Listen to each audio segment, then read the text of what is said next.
And he has been pretty much living off the grid, kind of self-sustainably for, I don't know, what, 3 years now? I guess it depends how you count it.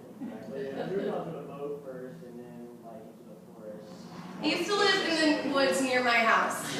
So, on a trampoline in the woods. That's where I would go buy my marijuana. On a trampoline in the woods. Oh, that felt right. So, please welcome. He just put out a book. It's called The Thiebaud Diaries. He has copies he can tell you.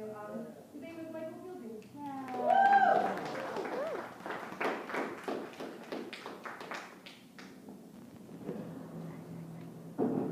Alright, I'm going to read you guys one that I wrote while I was living in the woods. And it's about ants and perspectives, I suppose. Alright, ants. I played a game of throwing rotten oranges at an anthill call yesterday. Then I watched the ants for a while. When it dawned on me that each individual ant was acting totally selfish. Nobody was doing anything for the good of the colony. I couldn't believe it. I started yelling at them. Don't you care about your city? Don't you care about your queen? But every ant kept marching to the beat of their own drum. No matter how I shouted, I couldn't get a single ant back out of anything but rational self-interest. Those greedy bastards just kept crawling around doing whatever they believed would make them feel best in the short term. Addicts to their own neurotic highs. I started to pity the ants.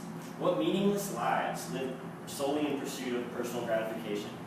They couldn't seem to put the needs of the colony ahead of their own masturbatory pleasures.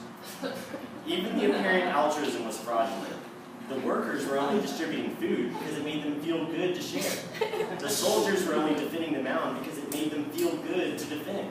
The queen only cared about her queen desires, and the larvae only cared about their larvae desires, and the pupae only cared about their pupae desires. The ants were only doing whatever felt good and didn't do anything for anyone else unless it made them feel good to do it. The selfish bastards. It's a wonder the whole society doesn't collapse. They sure are lucky to have evolved such compatible desires. Otherwise, there's no way this apparent high-level social structure could have emerged. If the ants enjoyed other things, things might look very different. What if the ants preferred autonomy? The little guys probably wouldn't do too well on their own. Seems like their strength lies in their numbers. I'm sure they wouldn't have lasted this long as a species if they worked alone or in small groups. Oh, wait a second. There probably were ants that preferred autonomy. There were probably ants with all kinds of strange desires, but they became rarer and rarer over time since they didn't pass on their genes as often. Maybe their desires only seem strange to us because they are rare.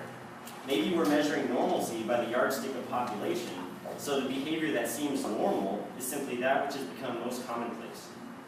I want to imagine the peculiar ants, the black sheep ants, the lone wolf ants. Did they dream of a different social order? Did they make the other ants uncomfortable? Did they make them question their own desires? Were they exiled for being different? Or maybe they left on their own accord. Maybe they wandered off into the frontier to build new homes, to live out their few remaining days as free ants, slave to no one, hunting and gathering outside the established order with a small band of sisters. Maybe we don't see the colonies of dreamers because they don't grow and expand and invade and conquer. Maybe we don't see the colonies of dreamers because they don't shout out their existence, they whisper. Maybe we don't see their villages because they don't build great mounds to announce their presence. They prefer small hidden shelters. And we never find their trails because they don't follow one another down the beaten path. They slip quietly through the underbrush.